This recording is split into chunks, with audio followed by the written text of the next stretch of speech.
할렐루야. 오늘도 사랑하는 성도님과 함께 주의 이름으로 문안 인사를 드립니다. 오늘은 2021년 9월 15일 오늘 수요일 저녁 시간을 함께 하게 되었습니다. 수요 저녁 예배와 주삼 교제를 통한 묵상의 시간을 함께 진행을 하도록 하겠습니다. 바라기는 우리 사랑하는 성도님들이 같은 마음 가지고 또 같은 뜻을 갖고 또 한 마음으로 하나님을 기쁨과 또 감사하는 마음으로 예배할 수 있기를 부탁을 드리겠습니다. 먼저 우리 찬송 80장을 우리 함께 펼쳐서 하나님께 드리겠습니다. 80장 천지에 있는 이름 중. 자, 오늘 제가 반주기가 있지를 못해서 그냥 진행을 좀 하도록 하겠습니다. 천지에 있는 이름 중 귀하고 높은 이름 주 나시기 전 지으신 구주의 이름 예수. 우리 함께 찬양을 드리겠습니다.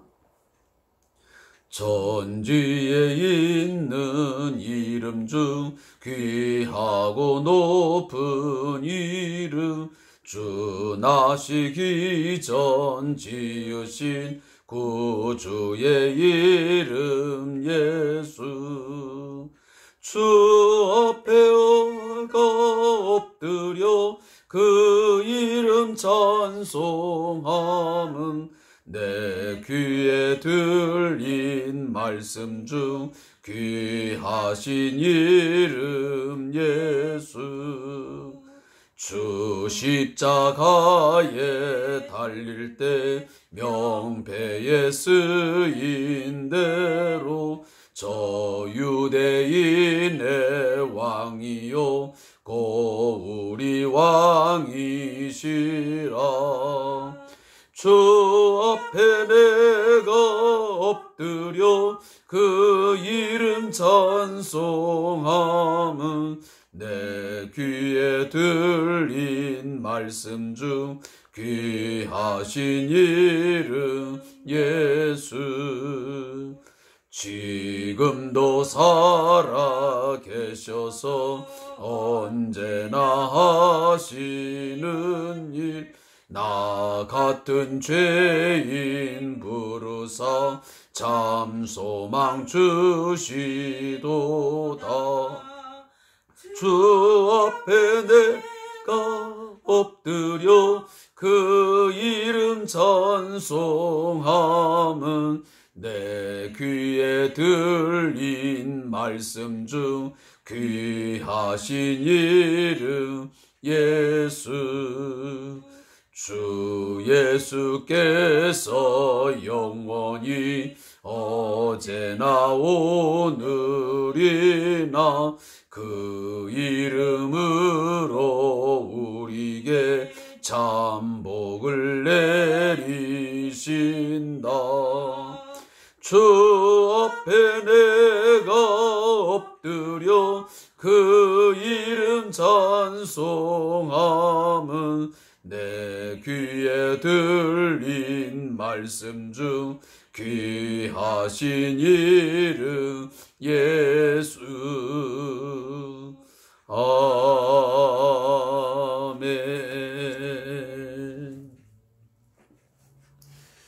우리가 함께 오늘도 이 밤에 묵상할 하나님 말씀은 요한계시록 5장 1절부터 14절에 있는 말씀을 함께 읽고 묵상하겠습니다. 요한계시록 5장 1절부터 마지막 14절까지의 말씀을 우리 다 같이 함께 펼쳐 읽도록 하겠습니다. 신약성경 403페이지에 기록되어 있습니다.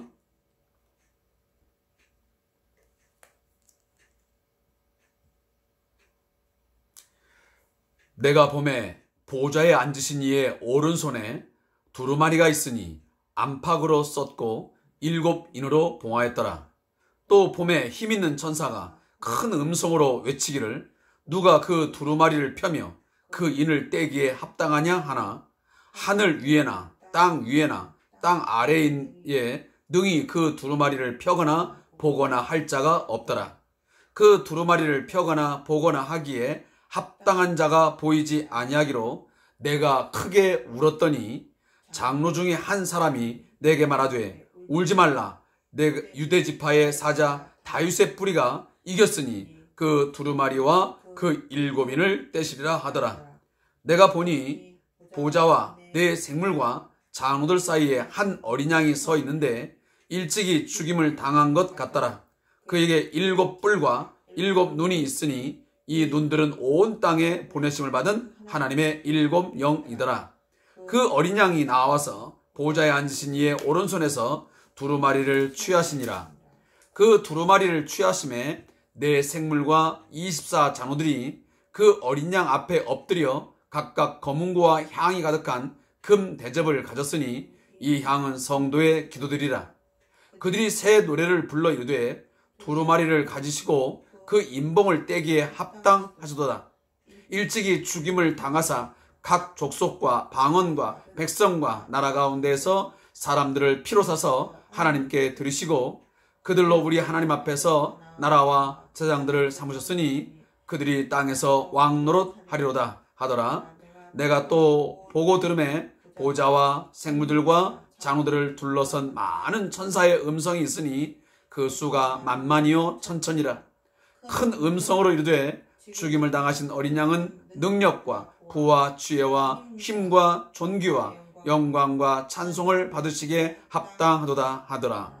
내가 또 들으니 하늘 위에와 땅 위에와 땅 아래와 바다 위에와 또 그 가운데 모든 피조물이 이르되 보좌에 앉으신 이와 어린 양에게 찬송과 존귀와 영광과 권능을 세세토록 돌릴지어다 하니 내 생물이 이르되 아멘 하고 장로들은 엎드려 경배하더라. 아멘.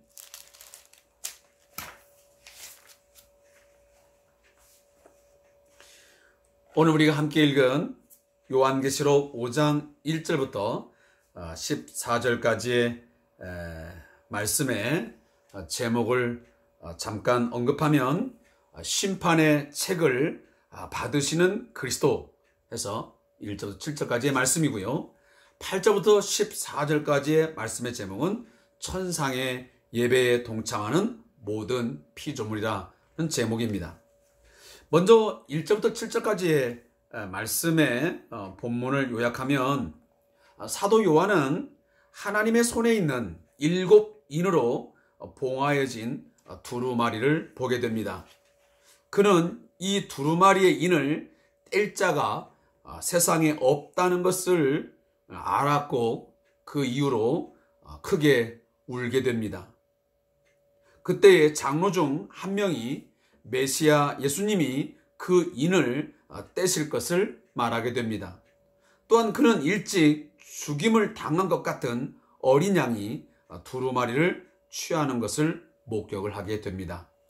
이것이 함께 읽은 1절부터 7절까지 말씀의 요약적인 내용입니다. 제가 어제도 잠시 언급을 했던 것 같은데 이 4장과 5장은 각각 분리된 책이 아니고 하나로 연결되어진 통일성이 있는 그런 책이라고 제가 말씀을 드렸습니다. 어떤 주제의 통일성을 갖고 있다는 말씀입니다. 그래서 보좌에 앉으신 하나님과 그 어린 양이 우주의 주권자이시요 통치자이심을 선언하는 것이 이 4장과 5장의 매우 중요한 핵심적인 주제입니다. 어찌 보면 요한계시록 전체의 주제와 매우 일맥상통하는 그러한 장이라고 해도 틀림이 없습니다. 왜냐하면 요한계시록이 처음부터 끝까지 우리에게 계속 말씀하시는 것은 세상의 절대 주권자, 통치자는 이 세상에 있는 어떤 왕도 통치자도 아니고 실제 이 본문이 전달되고 있는 로마의 이 황제 치하 가운데서 매우 혹독한 핍박과 박해를 받고 있는 당시에 이 성도들에게 입장에서 보면 로마의 황제가 그들의 주권자나 통치자가 아니고 오직 하나님만이 우리의 유일한 주권자이시요. 그리고 결국은 그 우리의 진정한 주권자이자 통치자신 하나님, 그리고 그 보좌에 앉으신 하나님의 어린 양, 그분께서 결국은 마지막 최후의 승리를 우리에게 주실 것을 분명하게 말씀하고 있습니다. 사랑하는 성도 여러분, 우리가 비록 지금 이 땅에서 예수 믿는 믿음을 가지고 살아가는 가운데 많은 갈등이 있고 때로는 많은 손해를 보는 것 같고 또 핍박이 있고 고통이 따르고 환난이 따르고 절망의 순간 또한 많은 힘겨운 삶의 나날들이 있지만 그것 때문에 우리는 유혹에 넘어지고 미혹당하고 그런 상황 속에 있지만 우리는 잊지 말아야 됩니다. 반드시 이 세상에 있는 모든 악의 통치자들, 이 악한 권세, 이 세상의 악의 세력들, 결국은 궁극적으로는 우리의 대적 마귀, 그 사단의 권세는 끝내 완전하게 괴멸되어지고 멸망당할 것입니다. 그리고 결국은 그리스도께서 우리에게 승리를 주실 것이고 그 승리한 자, 이긴 자에게는 마지막 날에 하나님 나라의 그 영광에 동참하는 그런 놀라운 축복을 우리에게 모두에게 주실 것을 우리는 믿습니다. 특히 오늘 요한계시록 5장을 이제 가보면 아까 어제 말씀드린 4장은 보좌에 앉으신 다시 말하면 하나님의 보좌에 앉으심을 이야기한다면 이제 5장에 들어가 보면 하나님의 보좌에 그 앉으신 그 어린 양 되시는 예수 그리스도의 주권자 되심, 그의 왕 되심을 선언한 것이 5장의 매우 중요한 내용들입니다. 보좌에 앉으신 이가 하나님도 계시지만 결국은 성자 하나님도 함께 계시다는 것을 우리에게 말씀하신 것입니다. 오늘 본문에 우리 잠깐 들어가 보면 내가 봄에 보좌에 앉으신 이의 오른손에 두루마리가 있으니 그랬습니다. 자, 어제도 제가 말씀드렸습니다. 보좌는 무엇을 상징하느냐? 하나님의 절대 주권을 제가 심볼리즘, 하지만 상징한다라고 제가 말씀을 드렸습니다. 특히나 이 오늘 본문에 보면 보좌에 앉으신 이가 그 이제 하나님이신데 그 하나님의 오른손에 무엇이 들려있습니까? 두루마리가 들려져 있습니다. 여기 두루마리는 무엇을 이야기하냐 할 때에 우리가 이 두루마리는 고대의 그 파피루스나 양피지를 둥글게 말아서 만든 책을 우리가 두루마리라고 그럽니다. 우리 과거에 보면 그 옛 고대 영화나 어떤 드라마를 보게 되면 또 왕들이나 또 귀족들이 어떤 특별한 어떤 비밀이 담겨져 있는 어떤 문건들을 펼칠 때에 두루마리를 펼쳐서 읽는 것을 보았을 것입니다. 바로 그것을 이야기하고 있는 것입니다. 특히나 이 파피루스나 양피지로 당시는 만들었던 것입니다. 근데 이 두루마리를 보좌에 앉으신 이의 오른손에 있는데 이것은 그러면 어떤 내용이냐 할 때에 하나님의 심판과 하나님의 구원을 담고 있는 바로 비밀의 내용이라는 것입니다.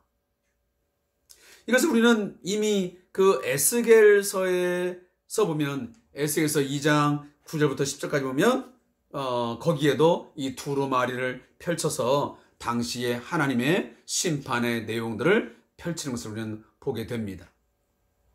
그래서 여기 일곱 인으로 임봉되었다는 것은 제가 누누이 말씀하지만 요한계시록에서 일곱은 완전수를 의미하고 충만수를 의미합니다. 그러니까 완전하게 밀봉되어진 봉인 처리가 된 그러한 이 두루마리라고 하는 것입니다. 자, 이것을 이제 어떤 힘 있는 천사가 큰 음성으로 외칩니다. 이 두루마리를 보면서 이 두루마리를 펴면서 그 인을 떼기에 합당하냐? 과연 누가 이 인을 떼서 볼 것이며 읽을 것이냐라고 하면서 말하니까 땅에서나 하늘에서나 그 어디에도 이 두루마리를 펴며 인을 떼기에 합당한 자가 아무도 없다는 것입니다. 하나님의 구원과 그 하나님의 심판, 하나님의 심판을 통한 그 구원의 이 계획들을, 이 비밀들을 펼쳐서 볼 자가, 그리고 그것을 할 만한 합당한 자가 세상 어디에도 하늘에도 존재하지 않다는 것입니다. 그래서 너무도 절망한 나머지 사도 요한이 크게 울었습니다. 어찌됐든 이 두루마리를 빨리 펼쳐서 이 하나님의 심판과 구원의 비밀을 빨리 펼쳐서 읽음을 통해서 하나님의 그 일하심이 드러나야 되는데, 그것이 선포되어서 이루어져야 되는데, 그것을 할 인간이 그 어디에도 없다는 것입니다. 그러하기에 이 사도 요한이 크게 울었습니다.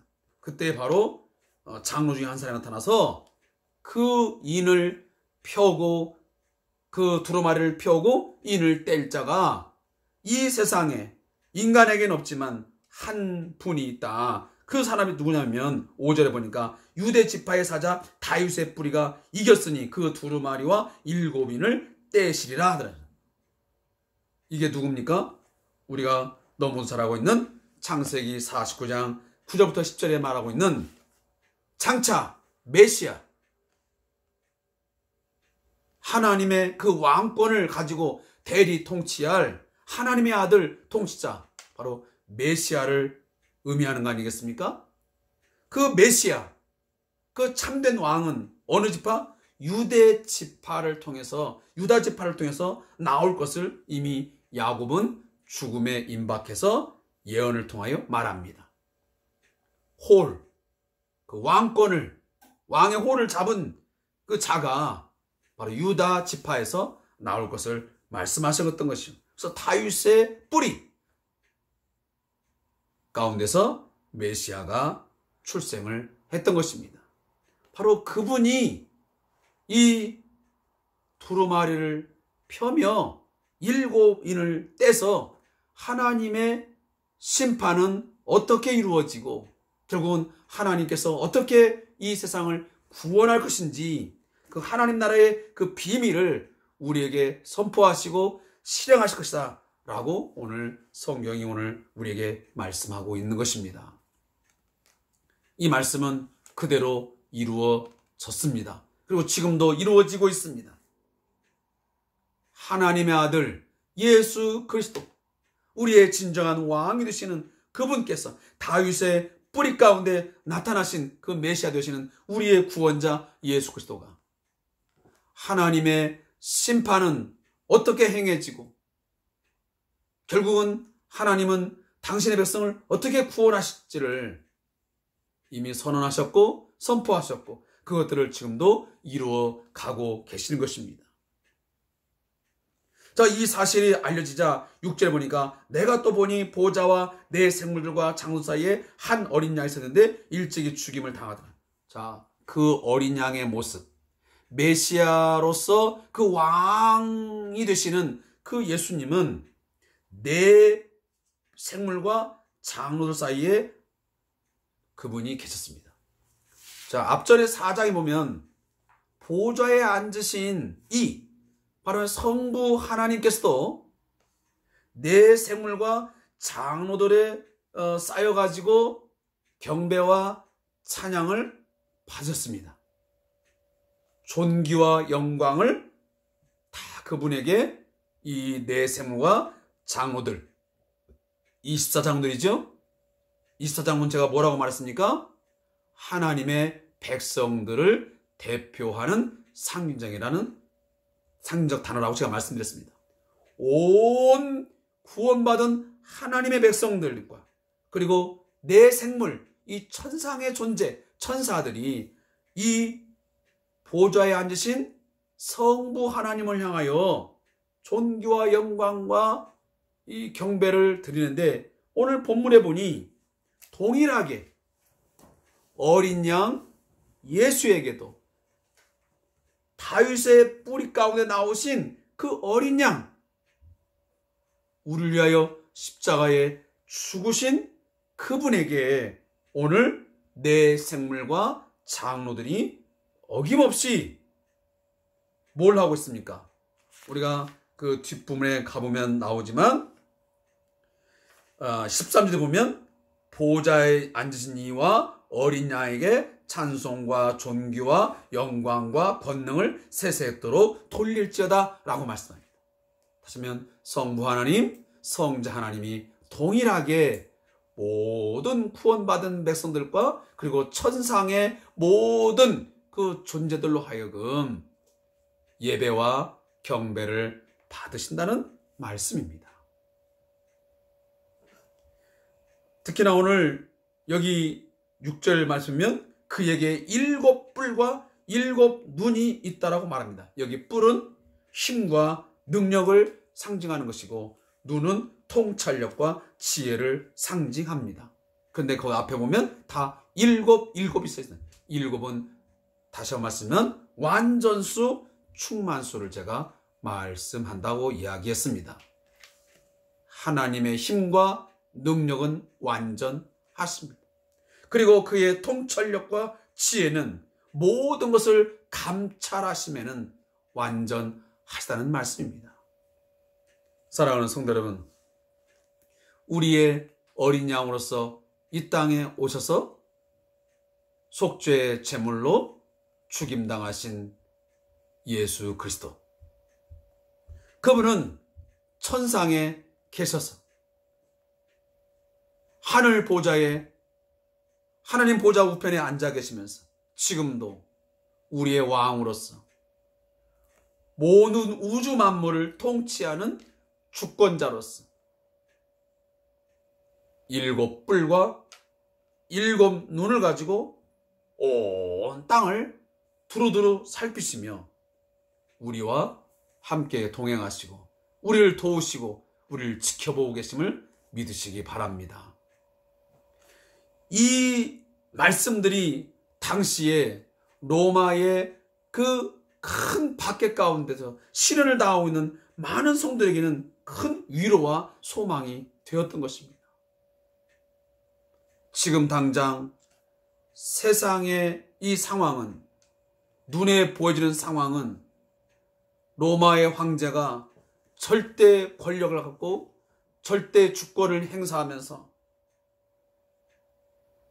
다스리며 살아가는 것 같지만, 그러나 궁극적으로는 결국 저 천상에 계시는 하나님만이, 그리고 우리를 위하여 십자가에 죽으시고 부활하신 그 주님이, 그 어린 양 되시는 예수가 로마 황제보다 더 크고 더 위대하셔서 이 세상을 통치할 뿐만 아니고 결국에 가서는 그가 반드시 로마의 권력을 다 꺾어버리시고 로마 황제의 그 악을 다 없애버리고 진정 그리스도인에게, 모든 성들에게 승리를, 참 자유를, 평안을 주실 것을 당시에 이 초대교회 성들은 이 편지를 읽으면서 확신했고 또 그것들을 소망했던 것입니다. 그렇다면 오늘 우리도 마찬가지입니다. 지금의 현 상황은 세상에 이런 저런 것들이 우리의 삶을 짓누르고 때로는 힘겹게 하고 고통스럽게 하고 모든 것을 다 좌지우지 흔드는 것 같지만 때로는 돈이 세상의 어떤 특정한 권력자가 그 나의 삶의 모든 것을 흔들릴 것 같지만 그것 아닙니다. 어제도 제가 말씀드렸잖아요. 믿는 성들은 크리스찬들은 안목이 달라야 됩니다. 관점이 달라야 됩니다. 눈에 보여지는 세상에 급급하여 거기에 집착되어 살지 말고 지금 당장은 만질 수 없고 내 눈으로 보여지지 않지만 믿음의 눈으로 저 천상의 세계, 하늘의 세계를 하나님 나라를 우리가 바라보면서 그 하나님 나라의 관점에서 하나님의 눈의 시각 속에서 그 하나님의 관점 속에서 이 세상을 때로는 비판하고 또 판단하면서 성실하게 우리는 지혜롭게 살아야 되는 것입니다. 이것을 우리는 오늘 본문을 통해서 우리는 잘 깨달아야 됩니다. 제가 얼마 전도 말씀드렸지만 한 절 한 절 모든 내용을 다 이 시간에 여러분에게 설명을 드릴 수는 없습니다. 그렇지만 이 전체적인 맥락 속에서 우리에게 오늘 무엇을 말씀하고 있는지는 우리가 한 주제로 우리가 깨달을 수는 있어야 된다고 생각이 되어집니다. 다시 한번 말씀을 드리지만 우리에게 찬양과 경배를 받으셔야 될 분은 오직 보좌에 앉으신 하나님, 그 보좌에 함께 앉으신 어린 양 되시는 예수 그리스도만이 우리의 찬양의 또한 경배의 대상인 것을 믿습니다. 우리의 삶의 진정한 주권자, 그리고 우리의 통치자, 우리의 왕, 우리의 주는 누구이신지 매 순간순간마다 우리가 꼭 바르게 볼 수 있고 깨닫고 인정하며 살아갈 수 있기를 바라겠습니다. 자, 오늘 제가 저자의 묵상을 읽고 오늘 말씀을 좀 맺도록 하겠습니다. 본문에서 예수님은 전혀 상반되는 이미지인 사자와 어린 양으로 소개됩니다. 사자로서의 메시아는 승리의 왕으로 오신 예수님입니다. 어린 양으로서의 메시아는 십자가에 죽으신 예수님입니다. 이것은 영적 역설로 예수님이 승리의 메시아가 되기 위해서 이 땅에서 십자가에 달려 자기 생명을 희생하셨음을 의미합니다. 이것이 구체적으로 예수님이 이기신 과정입니다. 본서에서는 예수님에게 사용된 단어인 이기다가 성도들에게도 12번이나 사용됩니다. 이것은 성도들이 세상에서 사자처럼 승리하기 위해서는 예수님처럼 희생당하고 죽임당해야 함을 보여줍니다. 그렇기 때문에 계시록에서 성도들이 죽임을 당하는 장면이 자주 등장합니다. 그런데 이렇게 죽임을 당한 성도들이 오히려 이겼다고 기록됩니다. 결국 영적 승리는 세상에서의 성공이나 힘으로 이루어지는 것이 아니라 십자가의 방법인 희생과 낮아짐으로 이루어집니다. 세상은 힘으로 핍박하고 유혹하지만 예수님이 이기신 십자가의 방법으로 싸워 이겨서 영적 승리를 맛보게 되기를 소원합니다.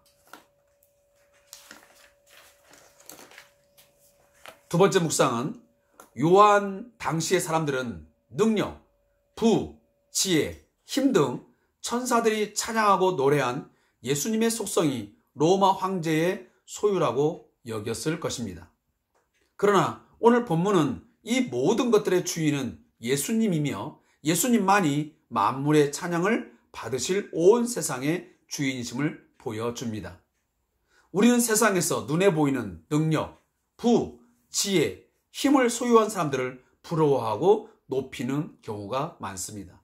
그러나 이런 속성을 가진 사람들을 우러러보는 성도들은 아직 천상의 예배에 참여할 준비가 덜 된 사람입니다. 예수님이 재림하시면 세상의 부요와 힘을 가졌다고 행세하던 자들의 부끄러운 실체가 폭로될 것입니다. 그리고 예수님만이 온 세상의 참된 주인이심을 드러낼 것입니다. 성도는 예수님의 재림 전에 믿음으로 이 사실을 깨달아 이 땅에서부터 예수님께 영광과 찬양과 경배를 올려 드림으로 천상의 예배에 참여할 준비를 해야 할 것입니다. 아멘. 하나님, 세상의 힘과 부요를 가진 자들을 부러워하며 바라보던 어리석음을 회개합니다. 예수님만이 참된 힘과 부요의 소유자이심을 깨닫게 하셔서 예수님만을 높이게 하소서. 아멘.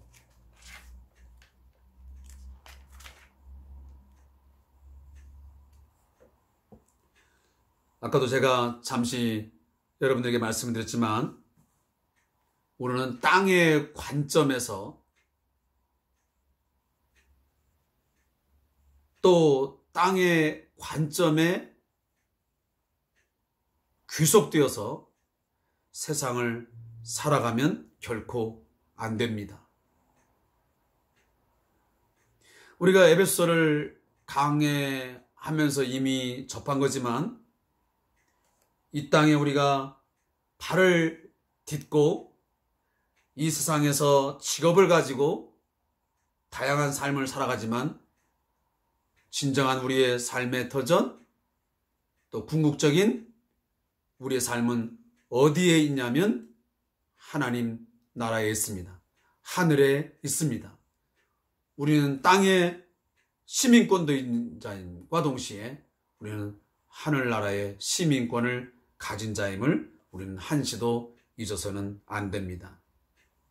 어쩌면 그러기에 우리는 하늘의 관점에서, 하나님의 관점에서 땅의 것을 우리는 때로는 판단하고 때로는 비판하고 분석하면서 신신하게 살아가야 됩니다.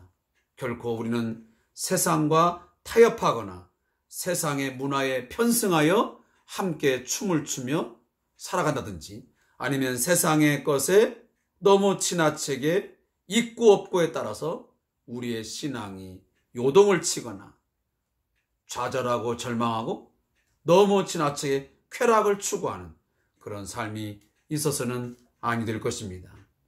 오히려 우리는 늘 우리의 삶이 어떠한 상황에 있든지 간에 늘 천상의 세계를 바라보면서 또 천상에 실제로 존재하시면서 우리와 함께 하시는 하나님,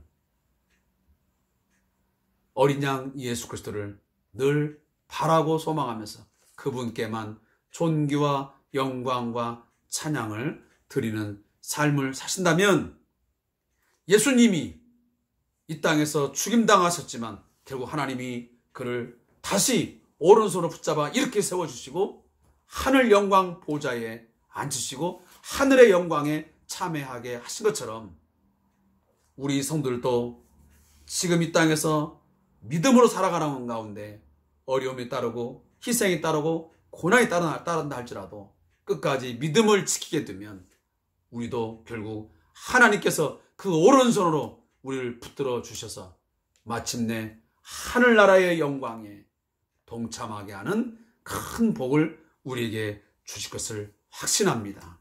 우리는 이미 영생을 얻은 자이고 우리는 그 영생이 완전하게 이루어지는 나라를 소망하고 살아가는 자입니다.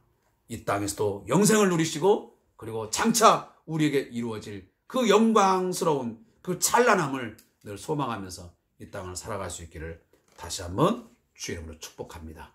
오늘도 함께 수요 예배와 말씀 묵상의 시간을 함께 해주신 성도들에게 감사의 말씀드리고 우리가 한 주 동안 또 내일도 주 안에서 믿음으로 승리하시기를 축복합니다. 감사합니다.